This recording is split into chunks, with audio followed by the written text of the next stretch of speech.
students, welcome to our biology program in Egyptian TV. Today we are going to complete the DNA structure.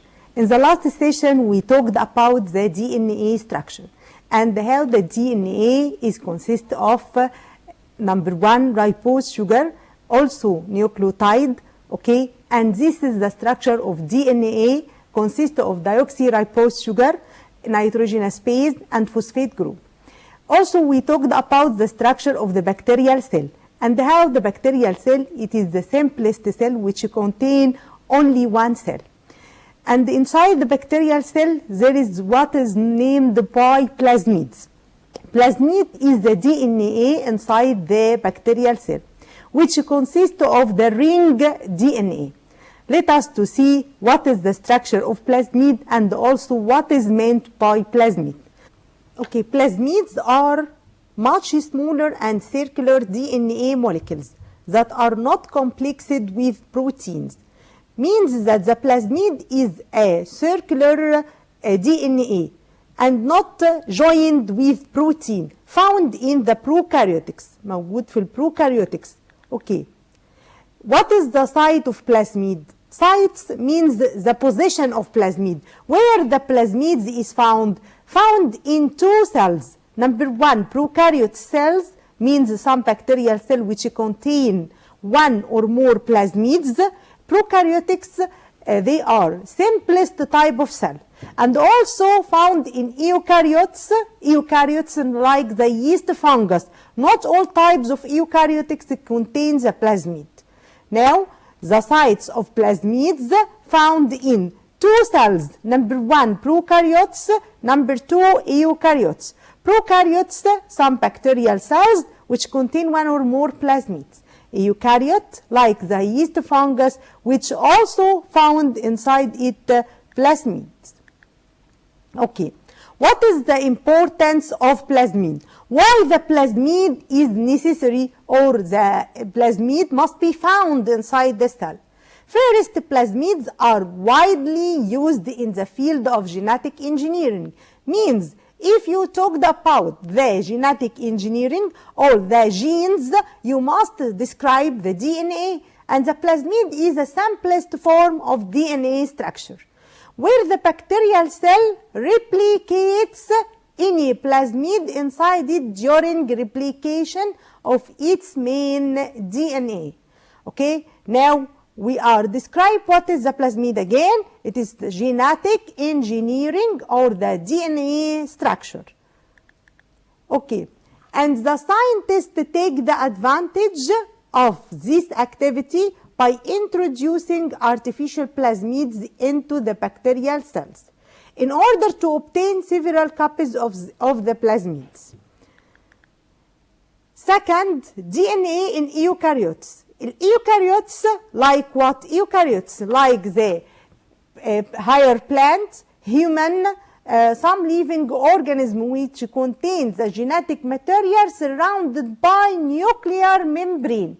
Okay? Must be the DNA found inside the cell which contain nucleus, and this nucleus surrounded by the nuclear membrane. The nuclear membrane separates the DNA and separates it from cytoplasm, and DNA is organized into several chromosomes.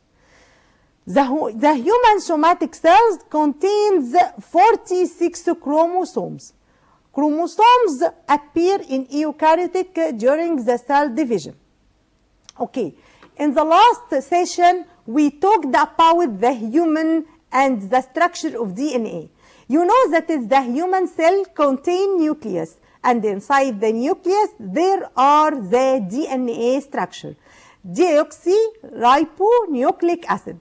This DNA contain fixed number for the chromosome which characterize each species of living organism. Like first the human. Human contain 46 chromosomes, while onion plant contain 20 chromosomes. So each one of the species for certain living organism contain fixed number of chromosomes. These chromosomes found inside the DNA structure, which is found in the nucleus. Okay, the nucleus surrounded by nuclear membrane. Okay, now what is the structure of nucleus? To know the structure of nucleus, we studied in the last session that the nucleus consists of 4 structures or 4 4 تركيبات موجودين في النيوكليوس عندي. number 1 nuclear envelope أو nuclear membrane. number 2 عندي nucleolus. number 3 nucleoplasm. number 4 chromatin reticulum. Okay, nuclear membrane separates the component of the nucleus from the cytoplasm. Nucleoplasm, it is a fluid which contains nucleolus and chromatin. What is the nucleolus? Nucleolus, it is responsible for the synthesis of protein to make hormones and other nutrients for the nucleus. The last one, what is the chromatin reticulum? Chromatin reticulum, it is the material, بنقول عليها minute tangled filaments. minute tangled filaments, خيوط صغيرة متشابكة, which form the chromosomes. Okay, this is the chromatin reticulum, which contain the DNA or the genetic engineering or the chromatin reticulum. Okay, now we are going to see what is the membrane which separate the cytoplasm and DNA. Okay, the structure of chromosome. Each chromosome contains a single DNA extending from one end of the chromosome to the other end. Okay. Also, in the last year, we talked about the structure of chromosome, and we said that each chromosome consists of 2 chromatids joined by centromere, and each chromatid consists of DNA. Okay, and this DNA coiled around a protein named by histone. DNA molecule is coiled and folded many times and associated with various proteins. This protein called the histone, which forming the chromatin, which contain roughly equal amount of DNA and protein. Okay, what is the chromatin?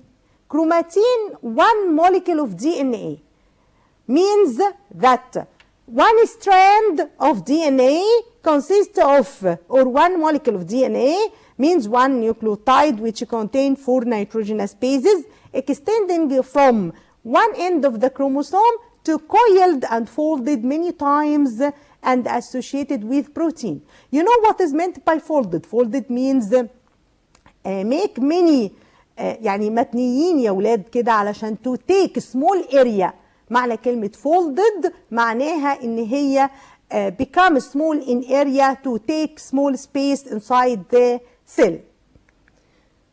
Okay, what is the histone proteins? Histones, they are well-defined group of a small structured protein that present in great amount in the chromatin of any cell. Okay, where they have a high content of the 2 basic amino acids, the 2 amino acids arginine and lysine. Okay, let us to describe what is the types of amino acids. What is the amino acids? Amino acids is a type of protein. Means what is the protein? Protein is a polymer macromolecule which enters the structure of the muscles, the hair, ligaments, tendons. Any part of your body need to grow, need protein. Okay, what is the building unit of protein? You notice that the building unit of protein named by amino acids. Glycine, arginine, lysine, this is the types of amino acid which join together to form a certain type of protein which enters the structure of DNA or the structure of the cell. Okay, okay. Now we talked about lysine, arginine, which enter the structure of protein, which enter in the structure of DNA formation. Okay, there are another types of amino acids found in your body like histone, glycine, valine, alanine. They are different types of protein or amino acids which enter the structure of protein needed for many body organs inside your body. Okay, now we are going to what is the histone. Histone is a type of protein bind strongly with the negatively charged phosphate group that are present in DNA molecule. You notice that the DNA consists of nucleotides. This nucleotide consists of 5 carbon atoms. Carbon number 1 join with nitrogenous base, while carbon number 5 join with phosphate group. Because the terminal alkyl group are of the 2 amino acids, arginine and lysine, has a positive charge at the normal pH of the cell. You know that is the normal pH of the cell means that is the cell contain alkaline medium. Alkaline medium means that is the pH greater than 7 أكتر من 7 يا ولاد. ده البي اتش. لما البي اتش تبقى أكتر من 7 يبقى ده معناه إن أنا عندي الالكايل جروب أو التيرمينال الكايل جروب أرجينين ولايسين عندهم البوزيتيف تشارج بتاعتهم جوين مع البي اتش أو نورمال تو ذا بي اتش. Okay, what is the non-histone protein? Okay, they are heterogeneous group. What is meant by heterogeneous?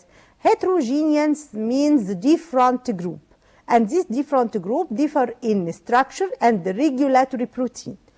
And this non-histone protein has many functions that found in the structure of chromatin.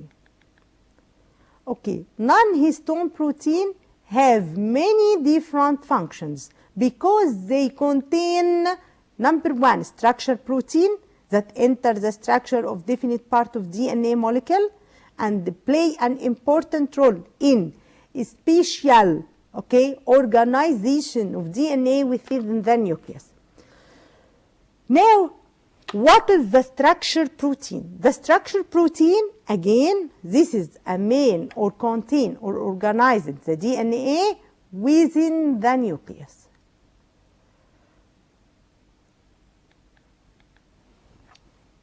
What is the regulatory protein? The regulatory proteins determine whether the DNA code will be used in making RNA protein and also enzymes or not. Regulatory proteins معناه يا أولاد اللي هو البروتين المنظم. هو ده اللي هيقول لي إذا كان هقدر أعمل DNA كود شفرة للDNA باستخدام الRNA. يعني إيه؟ أنا عارفة you know that is the structure of DNA or the DNA structure to mean this transcribed يعني يستنسخ أثناء ما يحصل cell division يا ولاد. اللي بيحصل في cell division أو انقسام الخلية بيحصل إن ال DNA بيحصل له transcribed يعني بيستنسخ منه. نخرج منه إيه من ال DNA؟ بنخرج منه حاجة اسمها ال RNA. طب وخدنا قبل كده مين هم الانزيمز اللي بتساعد في كده؟ اللايجيز والبوليميريز وكل الانزيمز دي. طب الدي ان ايه ده عباره عن دايوكسي نيوكليك اسيد. طب مين هو الار ان ايه؟ ده بنقول عليه رايبو نيوكليك اسيد. رايبو نيوكليك ايه اسيد. احنا عارفين ان الدي ان ايه عباره عن دبل هيليكس او 2 ستراندز، لكن الار ان ايه ده عباره عن سنجل ستراند وده دراع واحد بس منفرد. وعارفه ان الار ان ايه ده بيختلف عن الدي ان ايه في النيتروجينس بيزز.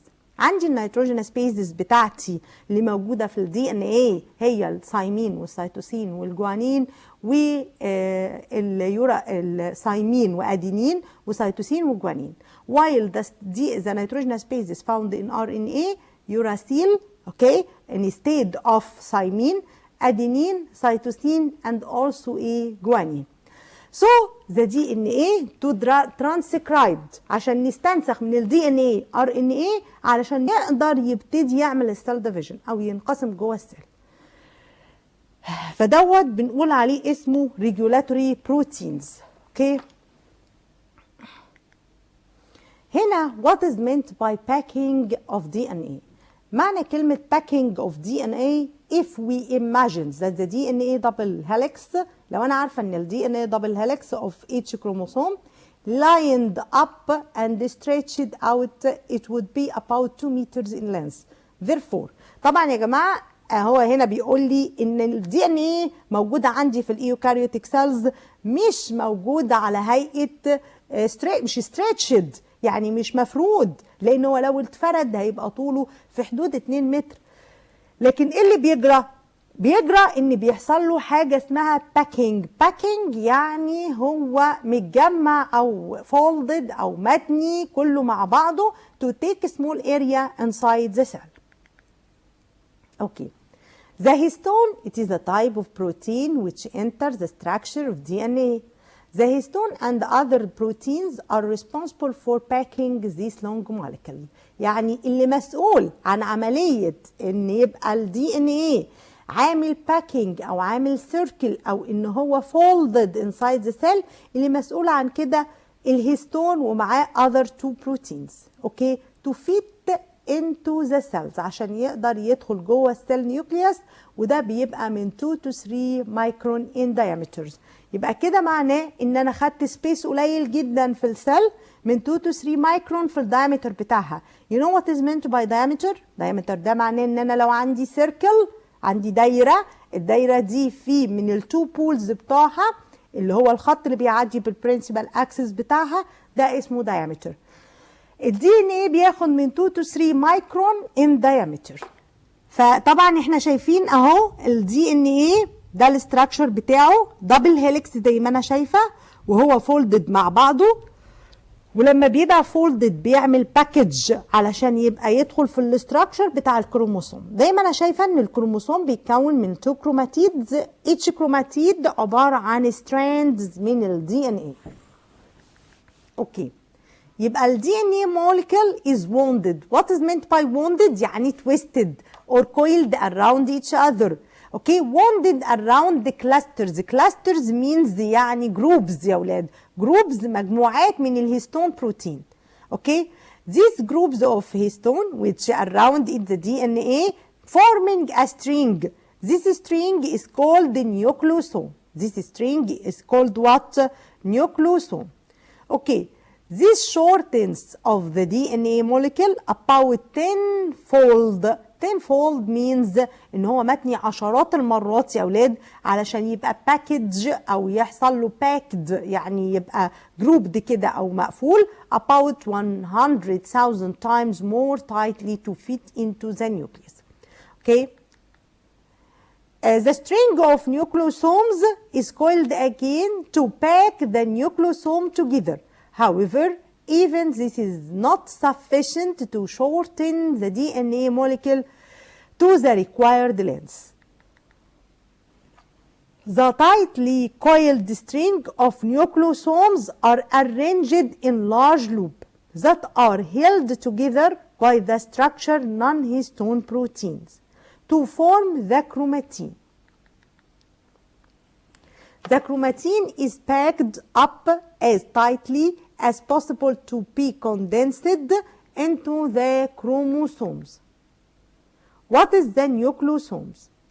Nucleosomes, they are a string of particles found in the chromosomes and consist of DNA molecule wounded or wrapped around the clusters of histones to shorten the DNA molecule about 10-fold.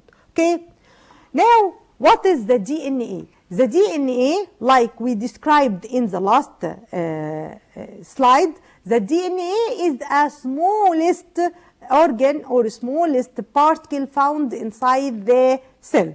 And this DNA become folded and make many tendons around each other to form the structure. So DNA is folded inside the nucleus of the cell to make a nucleoplasm. عشان يبقى عندي يا اولاد نيوكلوسومز ونيوكلوبلازم موجودين جوه النيوكليوس. اوكي، انا عارفه تاني هعيد الحته دي.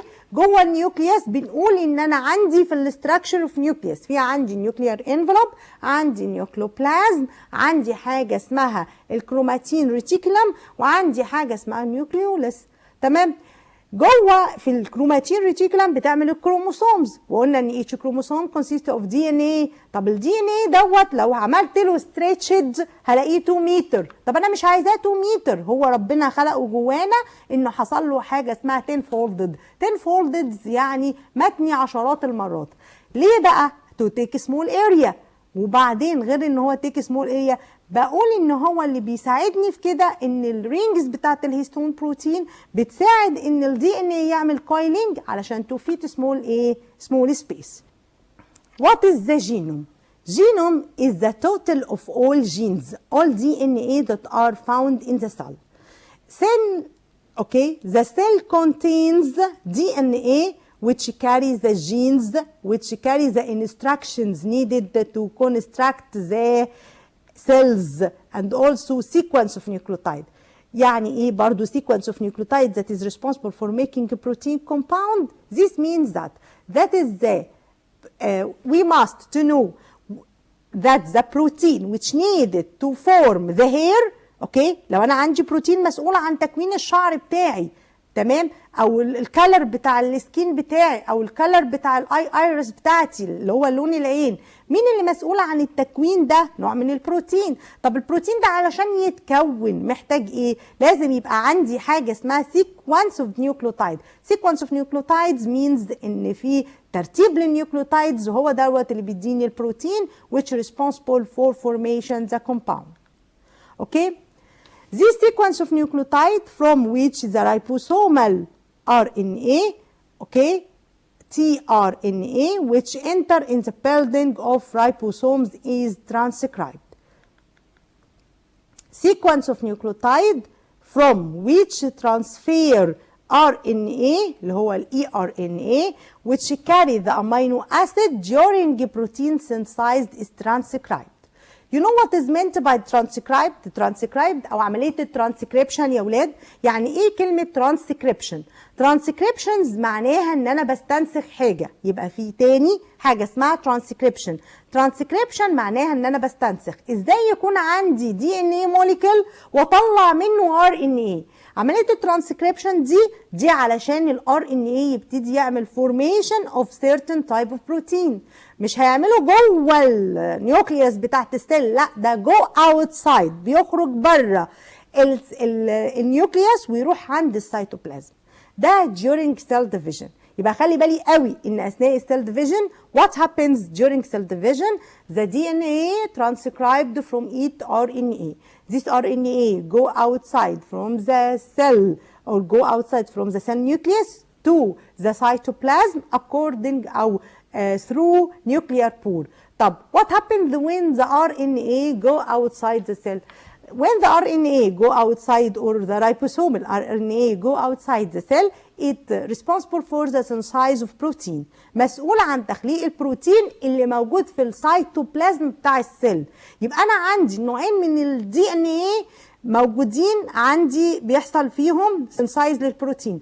نوع جوه النيوكليوس نفسها فده الدي ان ايه الاساسي بتاعي. طب لما الدي ان ايه الاساسي يعمل ترانسكريبشن ويستنسخ من نفسه ار ان ايه، it will go outside of the nucleus through the nuclear pores to the cytoplasm of the cell to formation the protein inside the cytoplasm. طب what is the function of this protein?